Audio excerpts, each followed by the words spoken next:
All you have to decide is what to do with the time that is given to you. You won't get to choose how long you're here. You won't know how many sunrises you have left. You don't get to rewind, pause, or skip the hard chapters. All you get is now. This moment, this breath, and most people waste it. Waiting for the perfect timing, for clarity, for permission.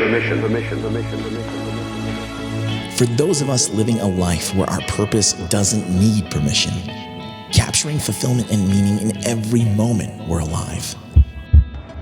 This is the Live This Life podcast.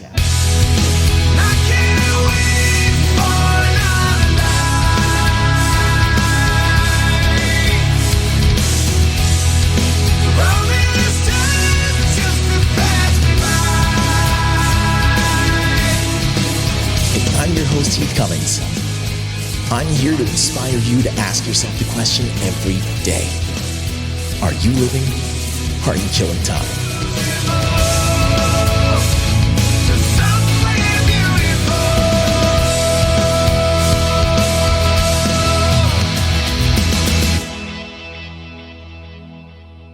What's going on, folks? Welcome back to the show. I am your host, Heath Cummings, and today I'm going to be diving back into this amazing and transformational book, Oneness. If you've heard me dive into this book before, then you know what it's about already.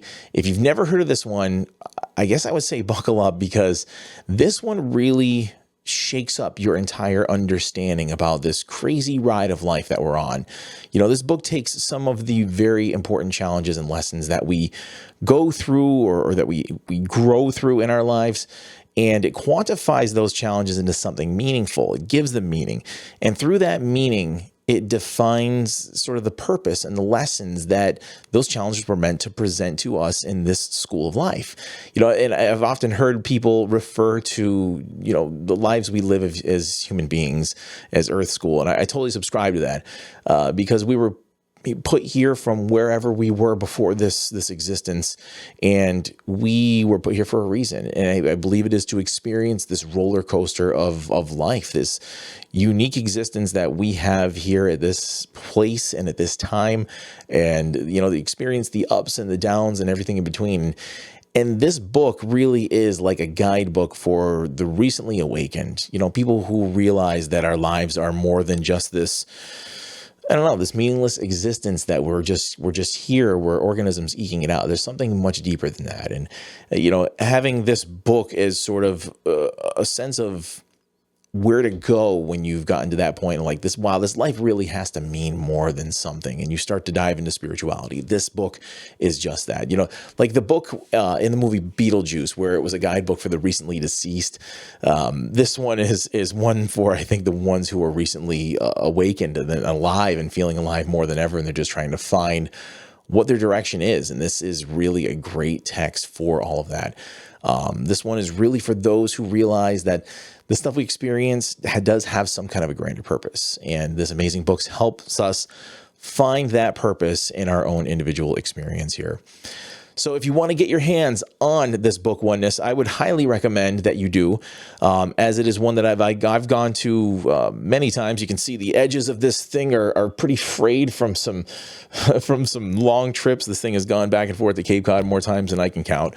But this is one I bring to the beach with me, and I just flip to random chapters. And sometimes there's these chapters. They're very long and drawn out, as you'll see when I read the title for the two chapters we're going to read today. And I guess I've really heard the author refer to these not as titles, more of just a summary instead of calling it a chapter title.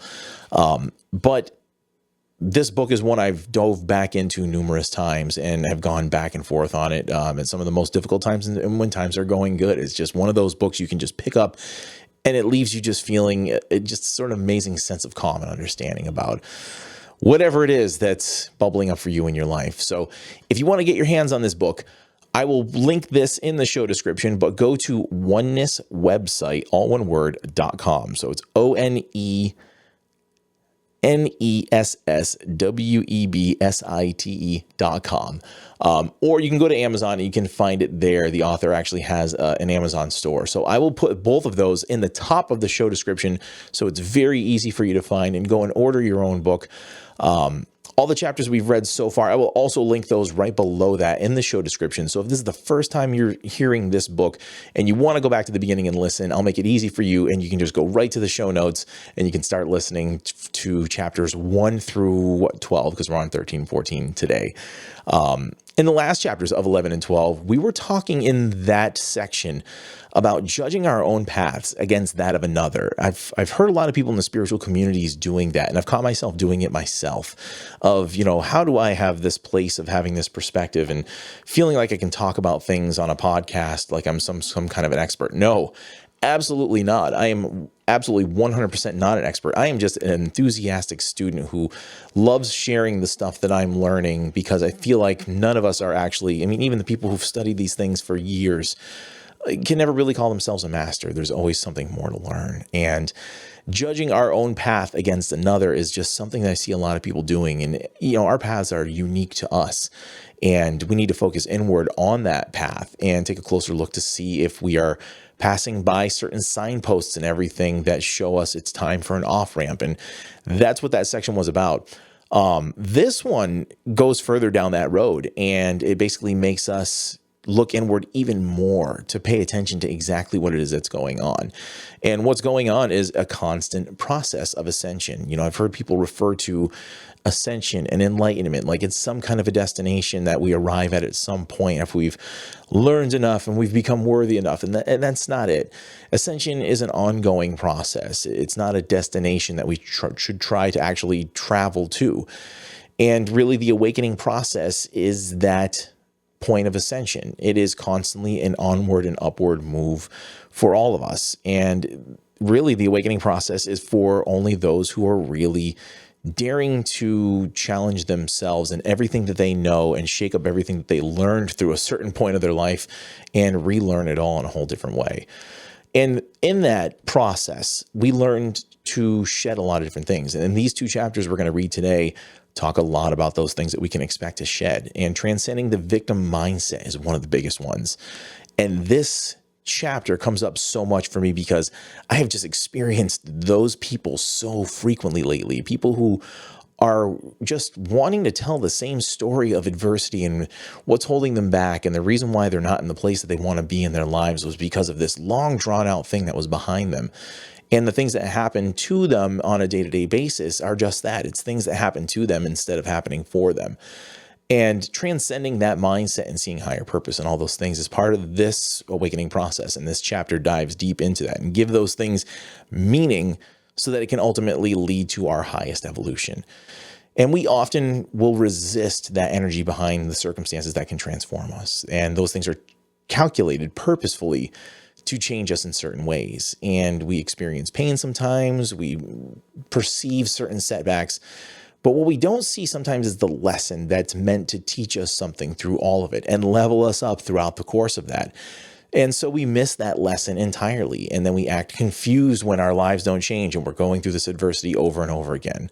Once we do this enough, we start to wake up as we sort of ascend and move onward and upward in our lives. And the ascension is all part of the process, and we should be looking forward to it. But anyways, I'm going to talk about the whole entire chapter without reading the whole thing. So let's just dive into this. I want to get started and dive into chapters 13 and 14 of Oneness.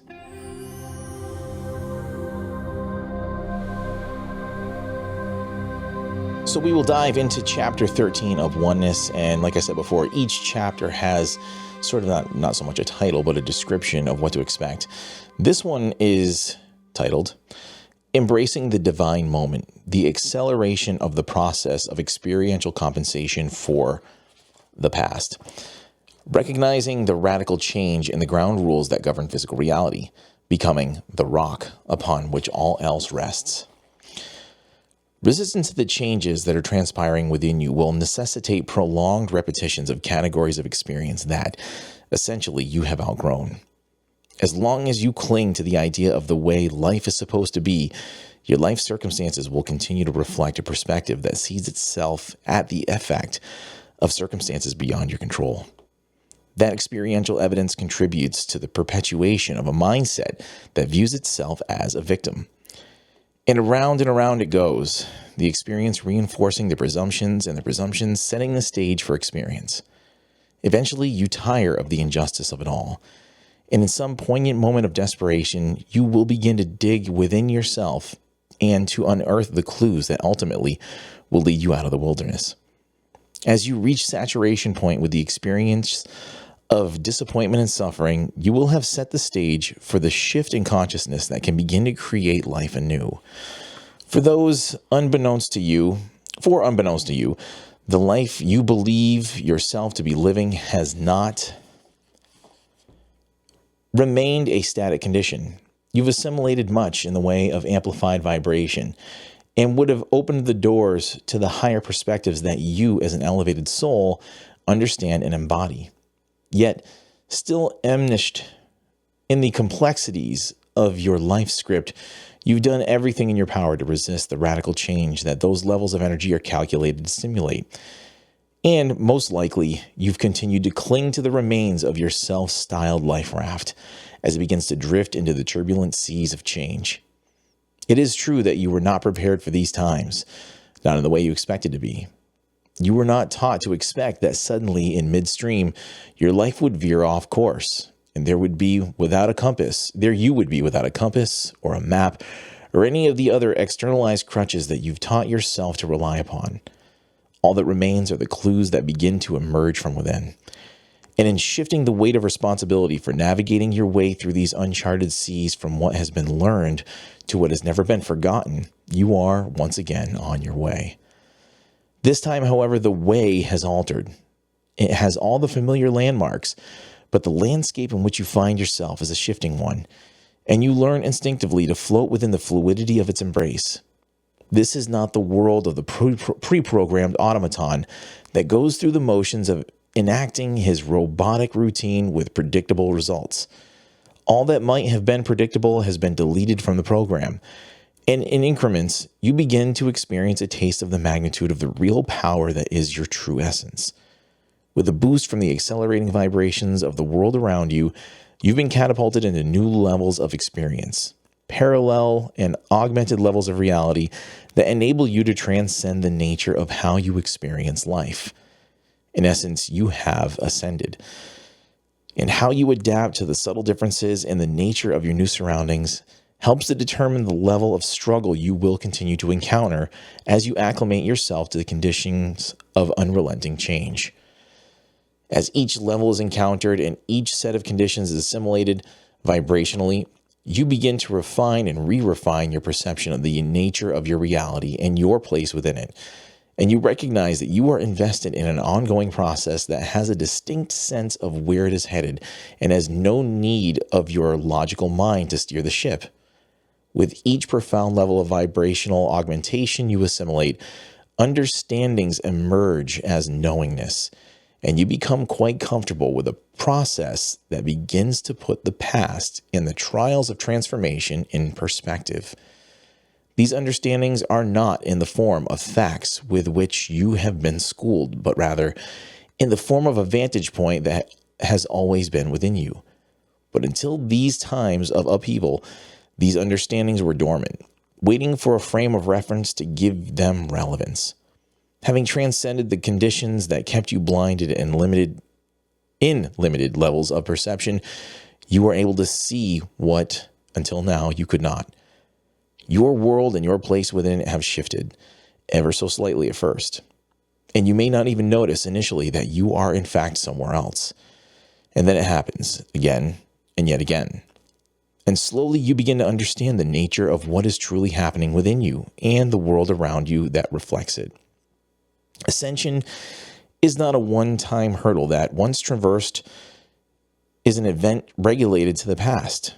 It's a never-ending process. You are experiencing its effects all the time. And it is, in fact, of life itself. Whether or not you're comfortable with the idea of it, you've gifted yourself with the experience of awakening to the reality of your circumstances in order that you might be liberated from the prison of karmically induced conditions. Now, there is the opportunity to shift some of those patterns. And now there is a chance to rise above the conditions of experiential reprisal for choices made in levels of reality that you would be considered to be the past. Now you're able to flow with the momentum that unites all creation. And with the help of the energies that flood your world, you've been gifted with the experience of a divine moment. One in which you have the chance to accelerate a process of experiential compensation that, under denser conditions, might have taken centuries, or in extreme cases, might have cast you into a holding pattern of ongoing adversity indefinitely. The call of the higher purpose of a divine intent calls for radical change in the ground rules that govern physical reality. And in order that all life might partake of the opportunity to taste their innate divinity and ultimately to unite in oneness, it was necessary that certain conditions be altered so that the energies of stagnation might be transcended by those who are ready to be free. That is the nature of the experience of these times. That is the impetus underlying the shifting sands of your experience of life. That is the opportunity being extended to those who dare to risk all they know for the chance that all they truly know might be revealed at all costs. You've awakened in the middle of a never-ending dream, and your sense that you might still be dreaming has never left you.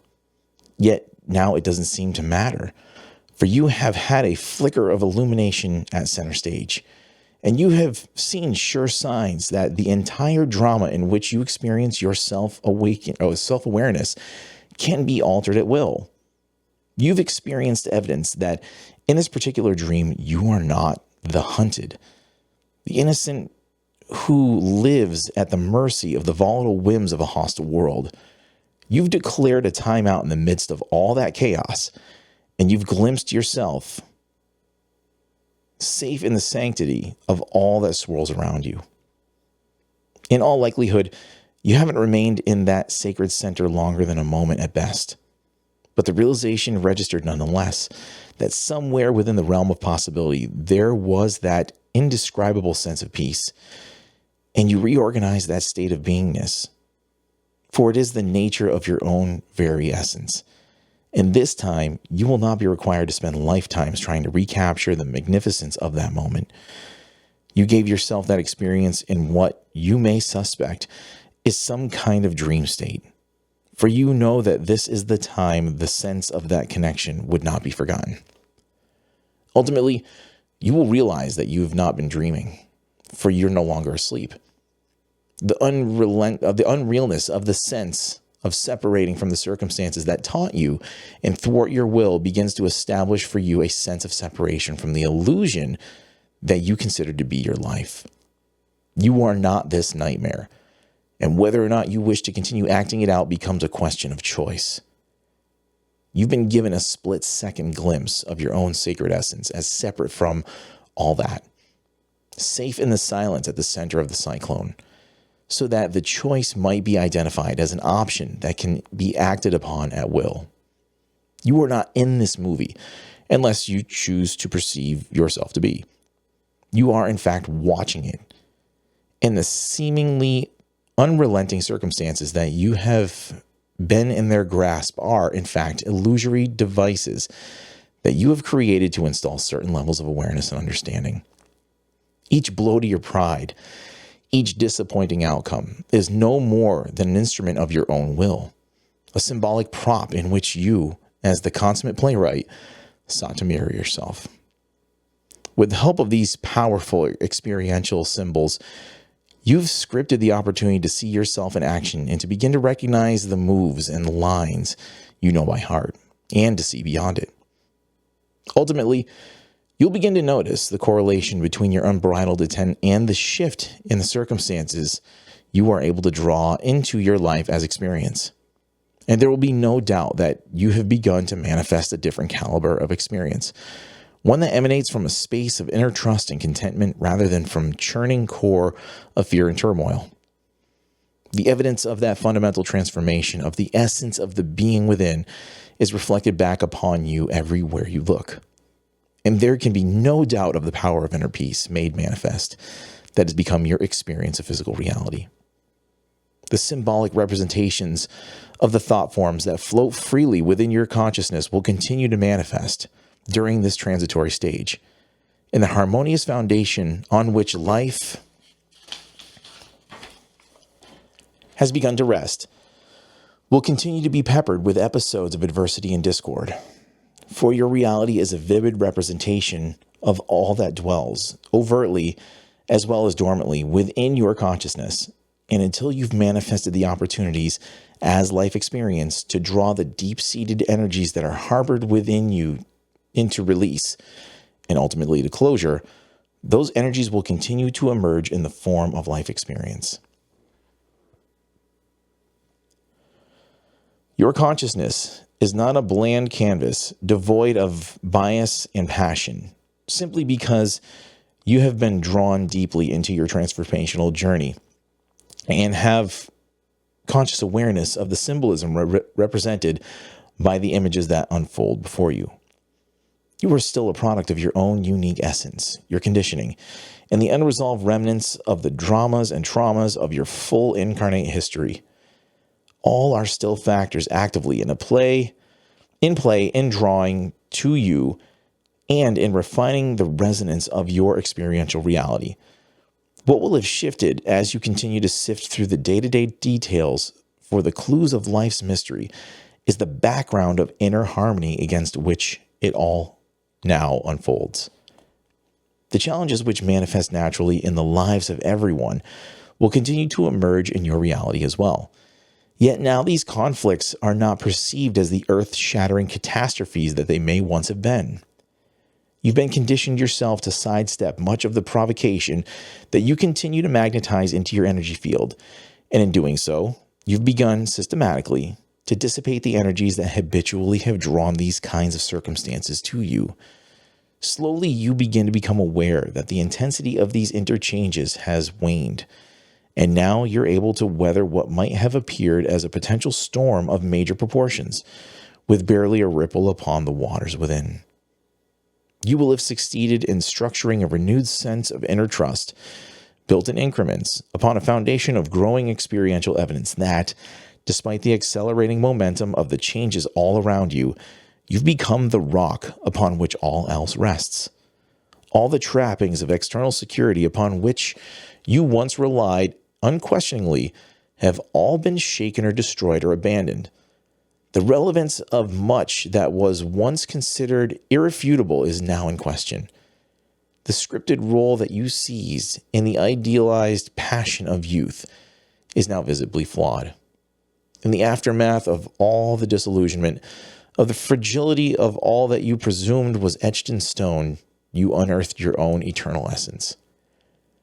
Despite evidence to the contrary, you are none of the worse for having lived through the symbolic earthquakes of your personal life dramas.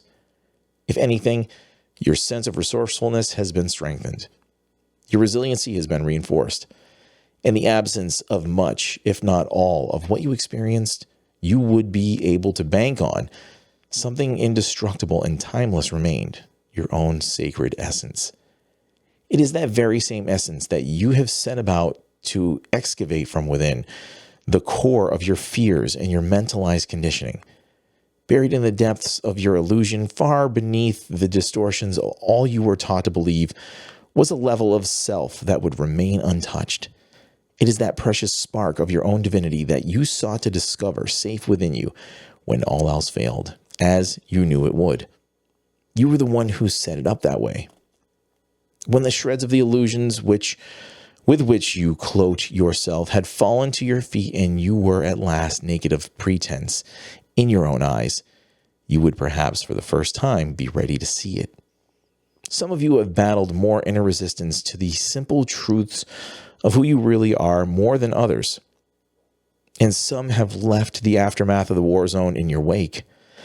Some of you knew that it would take a little more than a tap on the shell of your crystalline awareness to break through to what shines from within you. Others of you were prepared to undergo a virtual holocaust within your consciousness. The resistance was that firmly entrenched. Ultimately, when all the mentalized devices for sustaining the illusion of separation have disarmed, you surrender the fight. When, at last, there is nothing left to lose, you are ready. For only then, in the sacred space of humility, are you able to recognize and to embrace what has never been lost. That precious spark awaits you. It has given you clues to its whereabouts all along the way, a little glimmer now and then just to keep you on track. But for some, it is only when you're absolutely convinced that you're hopelessly lost, when you simply do not know where to turn, that you turn within, and the real journey begins. You've choreographed every move so that you might be brought into this moment, regardless of what it took to get you here. Your unique dance is a reflection of your own interaction with that inner resistance. And it is that which has kept you bound to the illusion of the old paradigm and the gospel of limitation to what many of you were wedded. It required the wrenching experience of disillusionment that you've weathered to break the bonds of some of those ties. For the power of guilt and fear continue to nourish the unrelenting sense of helplessness with which many of you emerged into awareness in this reality. Transcending that conditioning is a feat not to be underestimated. By virtue of the fact that you are reading these words and considering these concepts, you have surely emerged from a history of these kinds of trials, and you've reached the place in your journey where virtually everything you once held sacred has been scrutinized for relevance and aborted. That is the plateau that must be reached before the real ascent can begin. When you succeed in stripping yourself of everything that supported the monumental piece of fiction you masterminded and call it reality, you became ready to begin to grasp a concept of reality and your place within it that is unquestionable. Now you've embarked upon a life direction in which your inner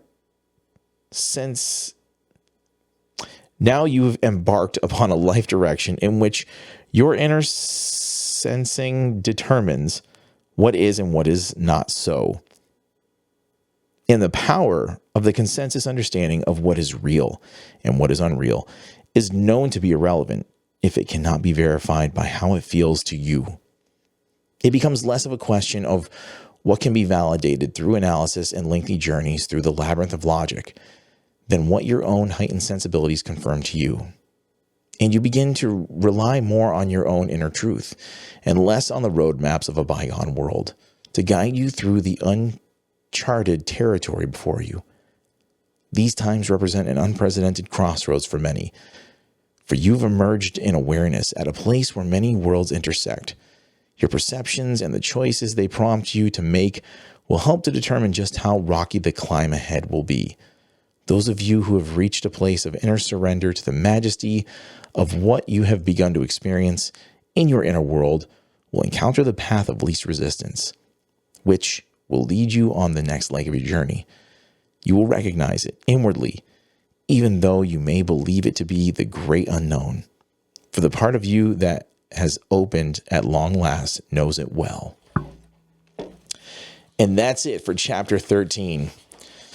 Again, that one talks about a lot about the inner resistance that we sometimes give on ourselves and the difficulties we put into our own journeys of what seems like it could be an easy process of awakening. And we just convolute it and just suffer so much through a repeated process until we realize there's a completely different road than the one that we could have chose to be on. But let's dive right into chapter 14. This one is titled Bridging Two Worlds in One Lifetime: The Development of Heightened Physical Senses and Psychic Abilities, Perceiving and Interacting with Other Life Forms Indigenous to This Reality. Imagine for a moment that life as you know it is but a fragment of the true nature of reality. Imagine that you've been given a privileged glimpse into a world where the scope of what can be created is limitless. Imagine that you've been empowered with the ability to manifest anything and everything you wish merely by willing it to be so. Imagine that you're no longer at the mercy of circumstances that are seemingly beyond your control, and that life is the end result of your highest intent in all instances. That is, in fact, the nature of your reality. That is the potential with which you have been empowered. not in some future time and place, but in the here and now. As the shift in the energies continue to accelerate and the momentum builds, the world you experience will shift accordingly. And life as you know it will take on the redefined characteristics of realms of experience you would consider to be other than here and now. The norm for the creation of one's experience will differ from what has been accepted in your world thus far in your lifetime. 4. This lifetime marks an unprecedented shift in the nature of what is perceived as reality. And you who have chosen to incarnate during this period are truly pioneers who herald the world as it will increasingly come to be. You will not disappear from one set of circumstances and reappear in another. Your perception will be refined expressions of the reality you have created thus far and will continue to fine-tune as the process progresses.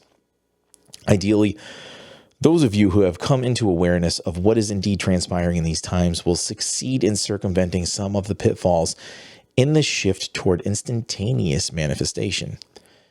There will be ample time provided for the fine-tuning of the skills needed for manifesting the highest result, prior to the time when misapplication of those abilities would naturally result in disastrous consequences.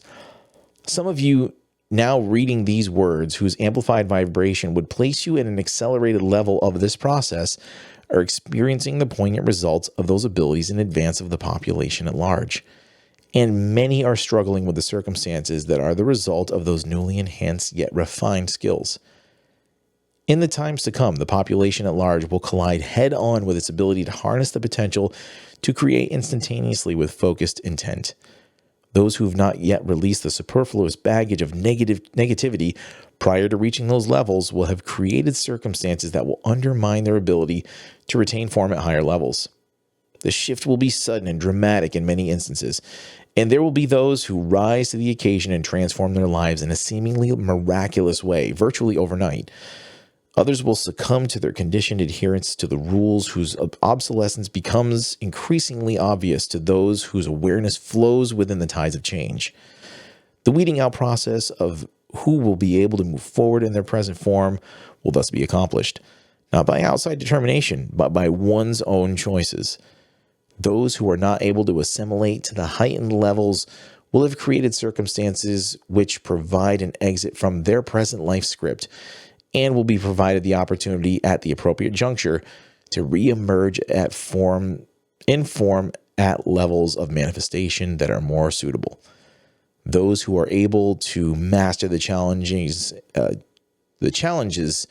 characteristic of the higher dimensions toward which your world ascends will begin to experience the ability to create their heart's desire as reality. In this transitional period, most who populate your realm will now bridge what is essentially two worlds. As their choices continue to refine their realm of experience, those choices will continue to determine who is able to retain form. Ultimately, when the energies stabilize and the characteristics of two worlds merge as one here and now, those who have relinquished their tethering to a world as it once was will be among the first to experience two worlds in one lifetime. Many of you have begun to experience the characteristics of the world to come in the present period and have observed the subtleties of change in your day-to-day circumstances. The accelerated pace of that change leaves little room for doubt of the reality of what many have dismissed as figments of the imagination. Yes, these perceptions and skills are real. No, you have not lost your mind, but in actuality have begun to find it. Abilities which previously may have been considered to be reserved for psychics and seers will be commonplace among the population at large. The ability to sense what is not perceptible to the five senses as you come to identify them will be natural and normal ability. These are skills with which all are gifted and which will be developed to greater or lesser extents amongst individuals. One's vision will be enhanced to accompany the ability to see energy patterns and the ways in which energy flows amongst life forms in response to thought and emotion. As a result, communication will be facilitated in a way that cannot be camouflaged by word or deed. The clarity with which one is able to communicate under these conditions ensures that one's intent cannot be misinterpreted. Ultimately, thought forms will take precedent over the use of verbal interaction as the communication methods of choice, as is the custom in other realms of existence. Over the course of many generations to come, the mode of communication amongst beings will shift from a dependency upon speech and written exchange to a culture skilled in nonverbal communication.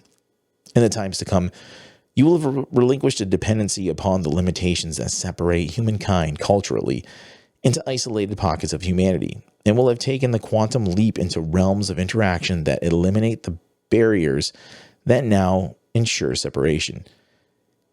In the quest of humankind toward the experience of oneness, the universal implementation of the natural skills once considered to be reserved for occult practice will be a necessary and very basic step forward. In the transitional period, which will encompass many generations to come, you will begin to experience varying levels of these abilities. Gradually, you will become aware of the ability to sense colors that surround all life forms. You will see quite easily the vibrational patterns that will enable you to identify the underlying emotion and the intent of beings with whom you may have interaction. It will be increasingly difficult to disguise one's true motive or positions on an issue with clever use of language. Honesty in one's expression will be guaranteed byproducts of the process, as one set of skills initially supplements another. Both forms of communication will work simultaneously and become the norm of human interaction. Ultimately, language will be replaced entirely by thought forms that offer rich subtleties of exchange not now possible in your reality. The 5 physical senses in which you have been equipped will take on enhanced levels of perception as the vibrational levels continue to accelerate.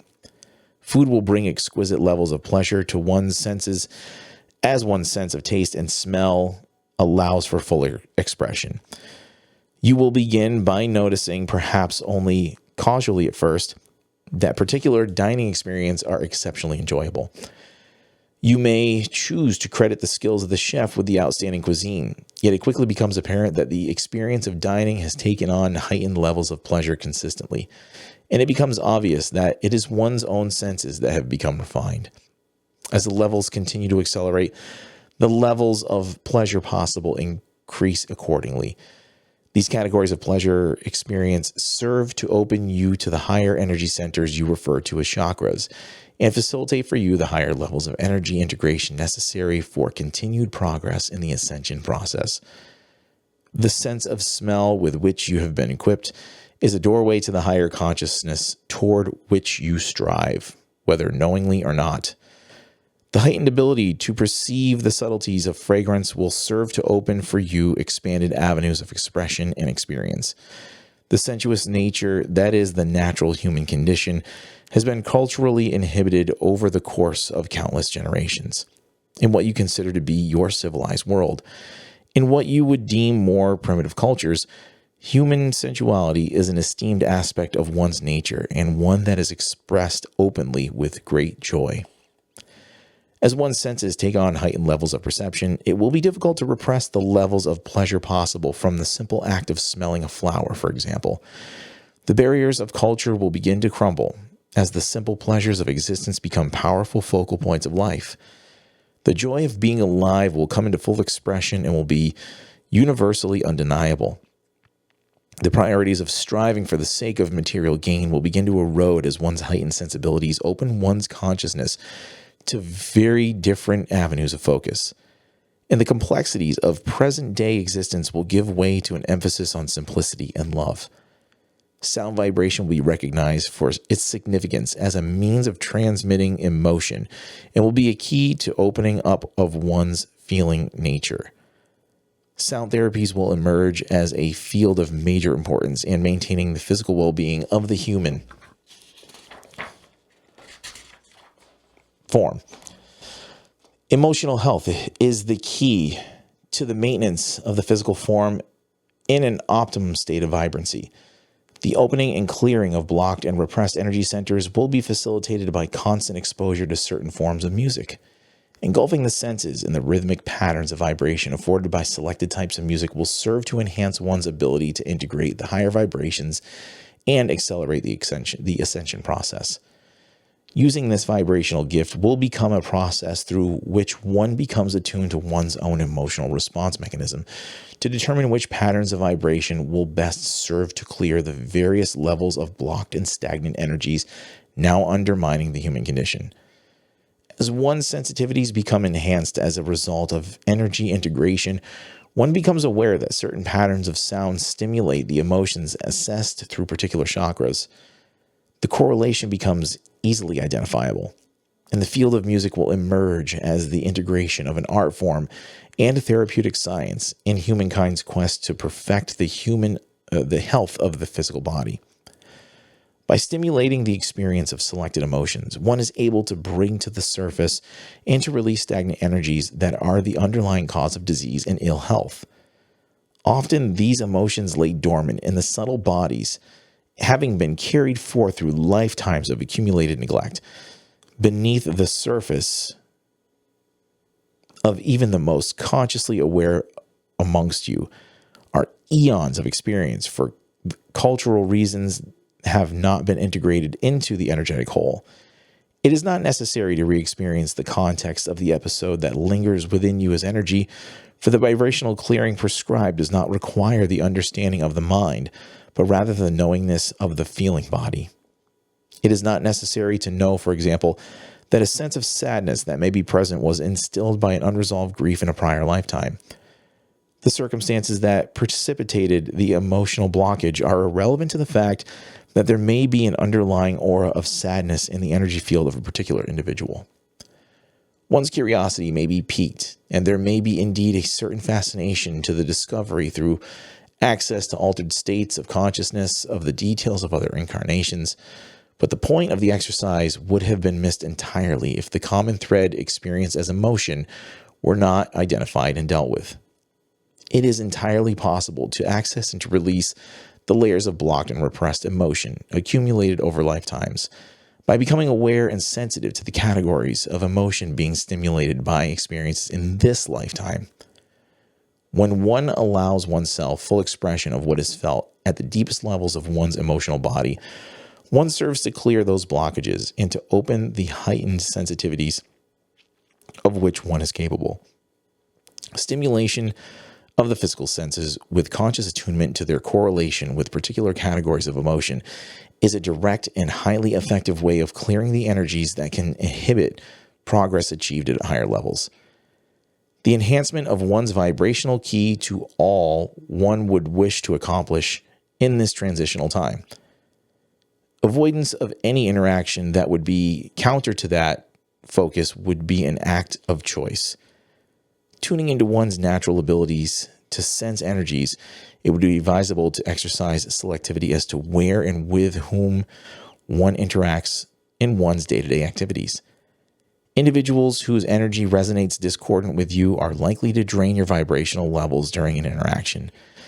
It becomes less important at the transformational process as the transformational process accelerates to be polite or to assert oneself regarding a perceived injustice than to focus one's awareness defensively about the energetic pitfall inherent to a potential interaction. It will come to be perceived as preferable to avoid certain environments and individuals completely rather than to subject yourself to exposure to discordant energy. It is not your mission to try to convert others or to change any mode of beingness other than your own. When one monitors with conscious awareness the energy one brings to any situation, one makes the highest possible contribution to the well-being of all. As your vibration continues to accelerate, you'll become aware of subtle shifts in your perception of all that surrounds you, for everything in your world is comprised of energy. You'll become keenly attuned to your surroundings and will feel the urge to place yourself in areas where the environment resonates with an augmented vibration. Honor those sensings. You are likely to feel compelled to spend large portions of your time in the haven provided by nature. And in doing so, you will discover that you've become sensitive to the subtleties of interaction with the other levels of consciousness that cohabit your realm. It is entirely to be expected that you will become keenly aware of an entire realm of existence whose subtleties elude you at the lower vibrational levels at which you emerge into consciousness in this lifetime. Now, as the worlds within your world come to overlap, the true realities will emerge in vivid and fascinating detail. In the sanctuaries of your forest, you will discover the richness in the world of nature. Here, a broad spectrum of consciousness comes to life when one becomes vibrationally enhanced and one discovers the natural ability to interact in awareness and in thought with forms that once were considered to be inanimate. Conscious awareness, what some consider to be intelligence, is inherent in every life form in your world. Some of you have already discovered the ability to see energetic definitions, the auras, that surround the physical forms of all matter. Some are able to perceive with surprising ease the world of the nature spirits whose joy in being alive brings a fresh perspective to the experience you have come to regard as life. In time, you will be able to see in a way that could be considered physical, life forms that were previously imperceptible to the physical senses of most humans. And those abilities will come to be regarded as normal by generations to come. There will be a cooperative air of live and let live amongst all creatures in the crossroads and in time and in space you consider to be your world. And the natural harmony in which this realm was blessed at its inception will be restored once more. That is the world toward which you journey at unprecedented speed in the present period. These are but some of the abilities which you can anticipate having available to you in your experience of aliveness in this physical incarnation. This is the adventure that awaits you as you venture forth from the prison of illusion you consider to be your reality, and a small taste of what awaits you when you let go of your tethering to the familiarity of the past and open to the possibilities to be experienced in the eternal here and now. And that is it for chapter 14. And as always, a couple of powerful chapters that have so much information contained within them.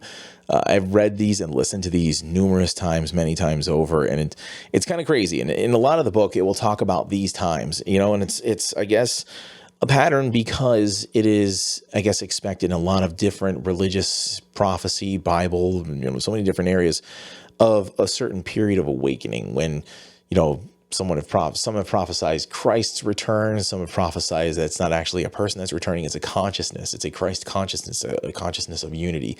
And that's what this pretty much speaks of, this conscious awakening that will happen on a larger scale. And they keep talking about these times. And it's amazing because these times have been prophesized for a long time, and it seems like of all times we may actually be living in them. It's kind of a crazy time, I guess, to be alive. But this entity, this spirit of oneness that Rasha interacted with and wrote this book about, this entire thing is received and transcribed by her back in the 80s, and the entity, I guess, of oneness or the one is one that actually comes from the Gnostics, the ones who taught Jesus's parents and the people that came before him all these spiritual knowledge and everything that they knew, everything that went into the Dead Sea Scrolls. It's fascinating stuff. But this spirit of oneness was one that just sort of transcended normal human thought and just had immense amounts of knowledge. And it's funny because people will sort of scoff at books like this, but this is no different than what happened with those people back then. A sort of consciousness or some sort of form of awareness provided some highly enlightened information to them, and they just said they were speaking with God. And that name comes with its dogmas and everything else that's attached to it. And when people in modern times have had similar stuff, people will scoff at it and call it New Age or whatever they end up calling it. But everything that comes out of this book, every word that is spoken is just, I don't know, it comes with such a level of power and I guess a form of enlightenment when you're all done with it all. It's one of the main reasons why I absolutely love this book. So thanks for joining us, and thank you for listening to these, and join us for the future chapters that are coming up. Again, like I mentioned in the beginning, I will link all of those previous shows that we've had in the show notes, in the show description, if you're listening on different podcasts. If you're watching on the YouTube channel, then you'd be able to just scroll back through some of our videos and find those. If you're watching on television, then you're just going to have to look those up for yourself. You can go to livethislife.org and go to the podcast page if you're not someone who's huge on podcasts. And you can scroll through our entire archive of all the episodes that we've ever done, and you'll be able to find the ones that were contained for Oneness. But again, in the show description of this episode, you'll be able to go back and click on any one of those previous episodes that we did the chapters of the book on the show. Also, if you are interested in getting your hands on a copy of Oneness, again, those links will be in the show description at the very top, so you don't have to go and hunt for them. But get your own copy, read it at your own pace, read it whenever you feel like it, read along with the show, with the episodes. I've heard a lot of people have been doing that, where they actually follow along and read along with me on the episodes. So dive in, get these subjects, let them integrate into whatever you've got going on in your life. Because the clarity that comes on the other side of some of these words is like a wise old friend who's been through all this stuff before and just has a lot to teach us. Maybe technically that's the truth in some sort of a deep way. So, but either way, thank you for joining us for this episode, and we will see you next time.